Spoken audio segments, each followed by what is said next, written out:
Good morning, and welcome let's start again. Good morning, and let's welcome to, wow, three times the charm. Good morning, and welcome to Brewing Happiness. Well, unfortunately, I'm not talking about being tongue-tied today. So, here we are. So the question of the day is, do you cry easily? Okay, let's just say, do you cry? Now, if you watch this show, you know I do. I always think of it as an affliction. It's been happening since I was a small child. My mom has it. My daughters have it. It just runs in our family, I guess. But, personally, I cannot hear the national anthem. I cannot watch a talent show of any kind. I cannot see a first grade class saying the Pledge of Allegiance. I can barely repeat things I've seen and heard sometimes without getting all verklempt. I don't know. I cry a lot, so I thought let's talk a little bit about crying and what's going on here, right? The truth is there's not a lot of hard facts about crying. It is been studied maybe recently as the 60s and 70s. And there are some competing theories of what's going on. But for centuries, science doubted any usefulness or benefit for tears beyond keeping our eyes moist. Good morning, Debbie. We didn't think there was any use for tears other than they kept our eyes moist. Science hasn't really done much studying. For centuries, people thought that our tears originated in our heart. We didn't know much about them. In the 60s and 70s, they started studying tears a little bit. And here's what we know. Research suggests that when you cry, your body releases endogenous opioids, or our old friends endorphins and oxytocin. And these are our chemical messengers, right? They help relieve emotional distress and physical pains. So crying is described as a self-soothing behavior, right? So why do we cry? Well, first of all, it was our first form of communication. Babies cry, right? That's how they communicate. And they have different kinds of cries. They have a basic cry. They have an angry cry or a painful cry. We cry because it is part of the emotional wheel, the wheel of emotions. And it's part of the package. Crying kind of comes with being a human. And love it or hate it, we do it. So it turns out that women may be better at it than men. Or at least they cry more often, right? As in the tune of a ratio of 50 to 10 men to women. That's a lot of difference, right? Now, science doesn't really know why. Why do women cry more than men? But there is a chemical in our emotional tears that is associated with the production of breast milk. So, like I said, we don't know everything. Science says we think there's a link there. We're not sure. And men have smaller tear ducts. So, anyway, why do we cry? There's a number of reasons we cry. It is in our arsenal of tools for our responses of emotions in a couple of ways. Emotional reasons. Get some sad news, you might cry. Have a really happy, excited moment, you might cry, right? Tears deliver nutrients. They wash out our stress toxins. Again, controversial. Some people think maybe not. Social reasons. We cry for communication, right? We're communicating distress or sincerity or attraction or aversion. And we might cry to manipulate others. Not our most attractive reason for crying, right? But it happens.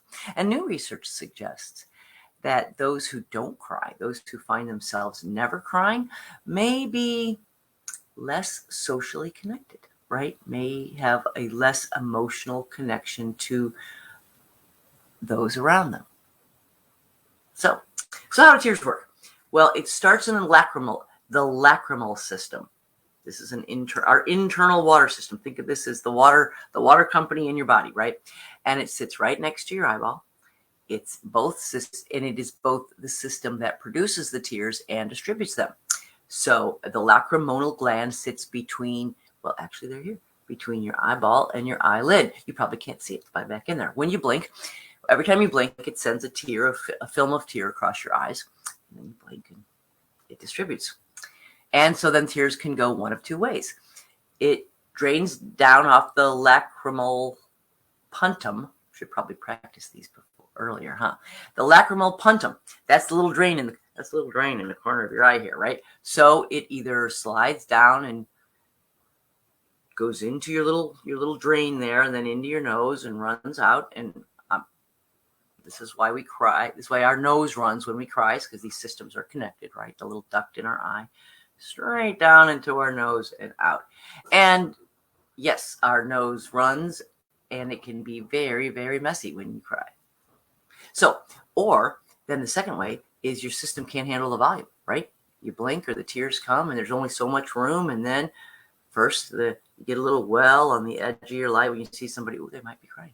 You get that little well of water on the edge of your eyes, and then spills over down your cheek, overflows the cheeks, and there it is for all the world to see when you're having an emotional moment. So hard to hide the fact that you're crying. So, crying facts. Our tears are water, of course, for moisture, but they also contain oils for lubrication and to prevent evaporation, and mucus so that they spread evenly across our eyes, and antibodies and special proteins for resistance to infection. And they're salty. You've tasted your tears. You ever taste your tears? They're kind of salty. Well, bodies have fluids, and almost all of our bodily fluids have salt in them. Tears are about the same amount of salt as in plasma. We need salt. It's part of the way that keeps our bodies functioning right. So now there are 3 different types of tears. Okay, there's continuous or basal tears. These are the lubrication system. This is what's happening without any acknowledgement or any knowledge from you, right? It just happens all the time. These tears are like 98% water, and these are what your eyes basically roll around in all day long, right? Your eyes are sitting there. These contain some oil and mucus, and when you blink, it just spreads those tears continuously over your eyes. We've got to keep our eyes moist. Then secondly, we have reflex tears or irritant tears, the kind that happen when you chop an onion, right? These clear debris or smoke or dust from your eyes, and they make sure we keep seeing clearly. These are called eye wash tears. These are tears to the rescue, right? And then finally, the ones that seem to plague me the most are the emotional tears, sometimes called a psychic tear or a crying tear. And these are the ones that are response to a strong emotion like sadness or grief or joy or anger. And these contain stress hormones and other toxins. And new studies suggest that crying is one of the systems that help us flush out our bodies, right? That they can flush out some toxins. And they contain some natural painkillers, something called leucine and enkephalin. Anyway, in animals, tears can actually relay a chemical message, right? Like, I need help or stay away. So they are actually just a part of our communication system. And again, triggered by empathy, compassion, pain, emotion, pain, both emotional and physical, sentimental feelings, anything, if you know me, it can be triggered by almost anything. So how does this work? How come my tears are linked to my emotions, or our tears are linked to our emotions? Well, emotions live in the limbic system, right? Specifically in the hypothalamus. And this is hardwired directly to our autonomous nervous system. And this is the part of us that we don't control, right? Our heartbeat and the blood flowing around in us and the way our organs work. We're not in control of that. That's the part of your brain, the autonomic nervous system and keeping things running. Now, this system uses a neurotransmitter called acetylcholine. Okay. And it has just a little bit of control over the tear system. And this molecule stimulates tear production. And so since it's linked to the limbic system, which is linked to the autonomic nervous system, then when we have emotions, it triggers a physical response, and that physical response can include tears, right? So when you have an emotional reaction, you get a physical response. Now, one study suggests that crying maybe played a role in our evolution, right? That the communication of vulnerability or needing help or submission to an attacker, right? Well, these were ways that helped us evolutionarily. But it's really more than just, tears are more than just, water on your face. It's more than just a little wetness, right? It increases, tears are, there's nothing that happens in our bodies independently. We're a bunch of linked little systems, so that when something happens, other stuff starts happening. So you start crying, you increase your heart rate. Yeah, you might start sweating. Your breathing slows down. You might get that lump in your throat known as the globus sensation. I don't know about you. I live with that a lot, and I can feel it coming sometimes. And these are all the results of your sympathetic nervous system. This is your fight or flight system, that when we feel a strong emotion, right, this is how our body works. You feel a strong emotion, your body moves into the sympathetic nervous system, because now when you have a strong reaction to anything, you go into fight or flight or survival mode. And now we're talking about triggering physical responses, including tears down our face. So this is the story of crying, right? Some of us cry more than others. Some manage to have control over it and cry privately when they want to. Others, like myself, like I said, I cry in public all the time.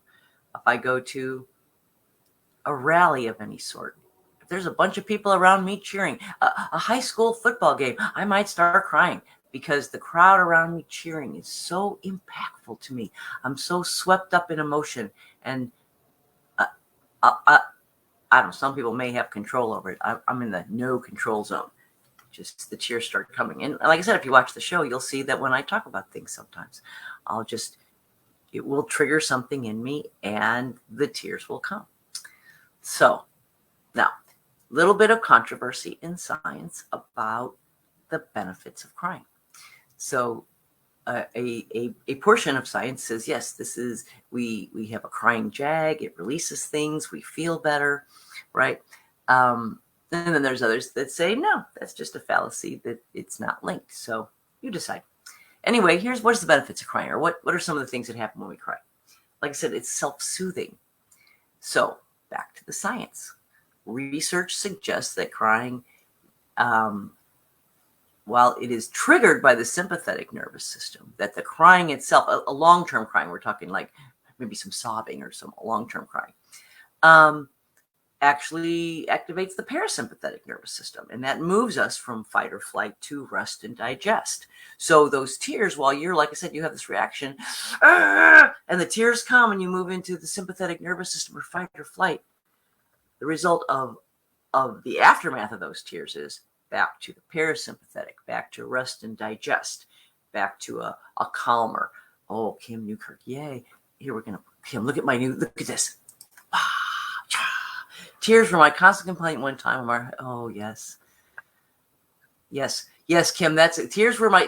Kim says, tears were my constant companion at one time when my heart felt like it was breaking. Grandkids come and thankfully put some space between us, but at times they still need to be shed. True, that is exactly right. Like I said, some people can control them. Some of us, they just can't. They say that crying dulls pain. Long-time crying, again, we're talking sobbing, releases the feel-good chemicals endorphins and oxytocin.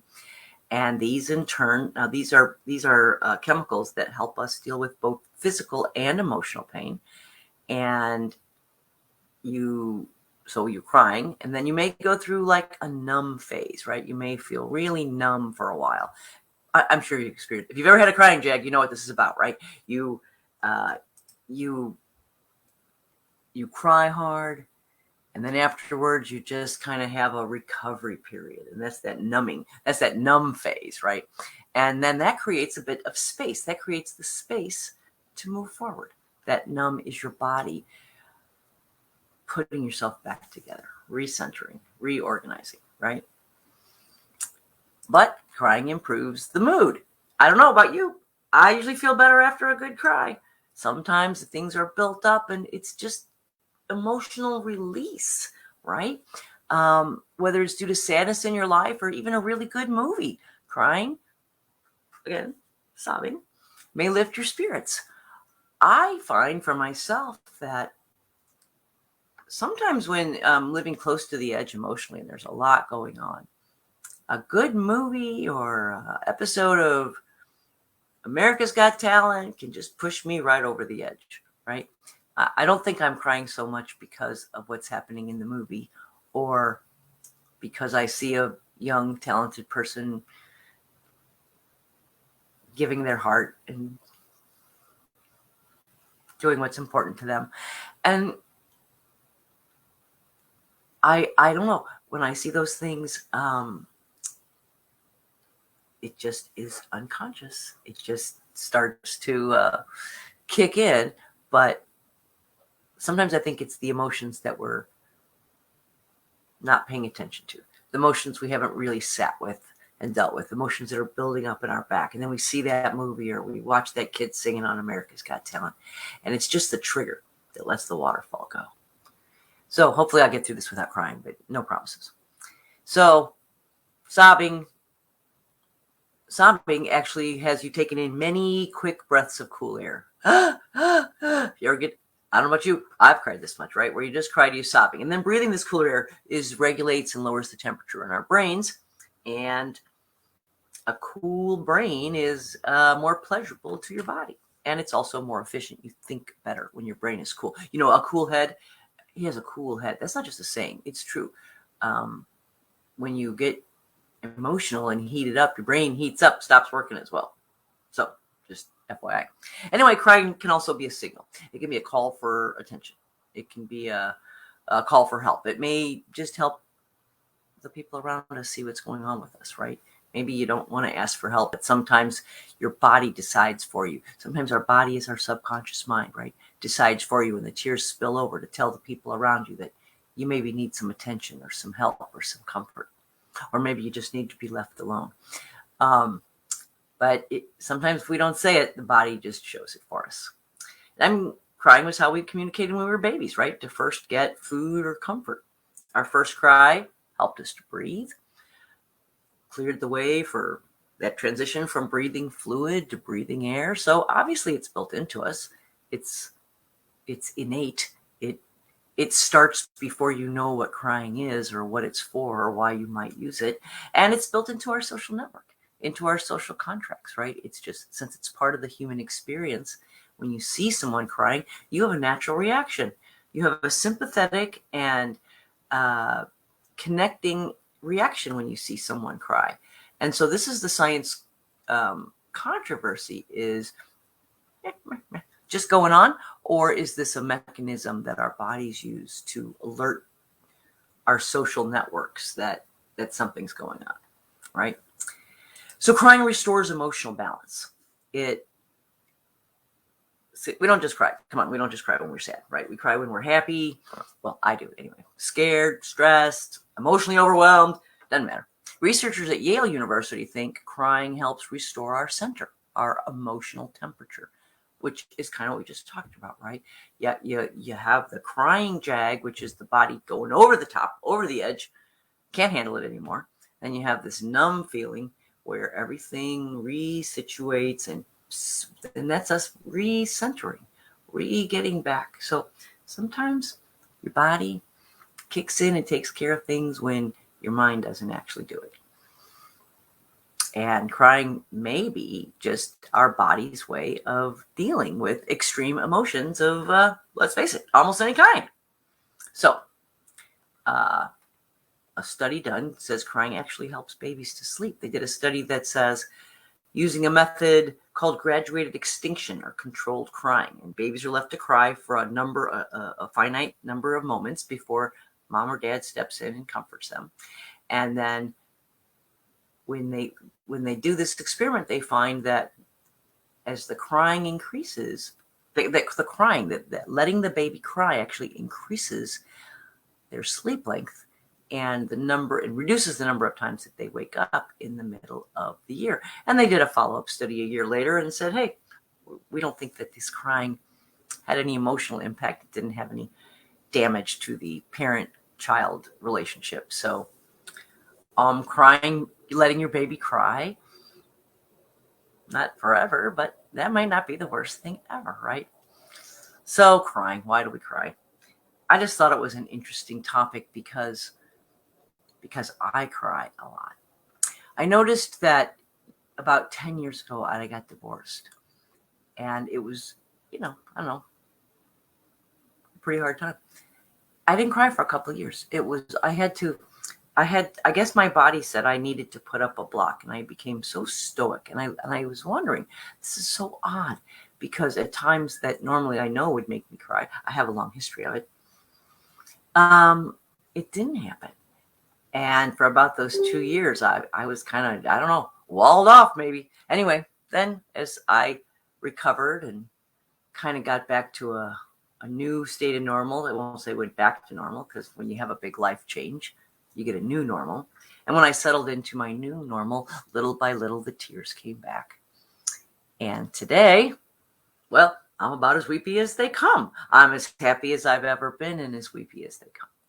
So, how do tears impact you? Are they your friend? Do you shy from them? I know people who think crying is the worst thing ever, right? And just avoid it. Do what you can to make sure it doesn't happen. And yet here we're finding out maybe there are some benefits to letting the tears spill down. That in fact, it might be part of the way we operate. Anyway, no great discoveries here on tears. I just thought it was interesting because it's so personal to me. Because tears are a huge part of my life. So anyway, I'm going to end with a poem today. It doesn't have a whole lot to do with tears. I don't have a crying poem, but I did write this poem years ago, and I love it. And so I thought I'd read it today because it's about trouble. And when do we cry? We cry when we're in trouble sometimes. So wait, hold on. Here we go. It's called It Seems Trouble Follows You Around. It seems trouble follows you around, then brings life crashing round your ears. Indeed, although you'd not be found, it found you first in all your fears. A breath is taken, deeply seized, resolute in facing all you must, refusing quarter, refuse to please, turning now to one you trust. With faith in spirit to sustain through whatever path you tread, assured the future carries pain, but draw the strength to move ahead. You yield to plans you'd not selected, determined to look for lessons taught, and find the joy when unexpected, glimpsing moments not to be bought. More precious as every day grows, as worries from a time now gone pale against what now you know, forget conclusions once foregone. Each day's challenge soon is found, from success so bravely brought. Some days courage all abounds, some there's none, though gamely sought. To sing the song your life proclaims, the comfort flows from every word. No need to give the truth a name, you know a peace. Forgiveness living in. To sing the song your life proclaims, the comfort flows from every word. No need to give the truth a name, you know a peace. Okay, your beauty shines and then reflects, bathed in the light of Spirit's grace. I've somehow had a copy-paste accident that destroyed the end of the poem. Well, there you go. That's me. All my glory, all my messed up. This show is live, so it just comes out the way it comes out. Anyway, cry today if you need to. It might not be the worst thing that happened to you. If you feel like you're a little overwhelmed and you need that reset, put on your favorite old movie that makes you cry. Sit down and have a good cry. Like I said, can give you a little bit of a fresh start, can reset that maybe some of the swirling emotions that are going on in your head. Or not. Or maybe there's no tears today. That's okay too. In any case, until tomorrow, make it a happy day.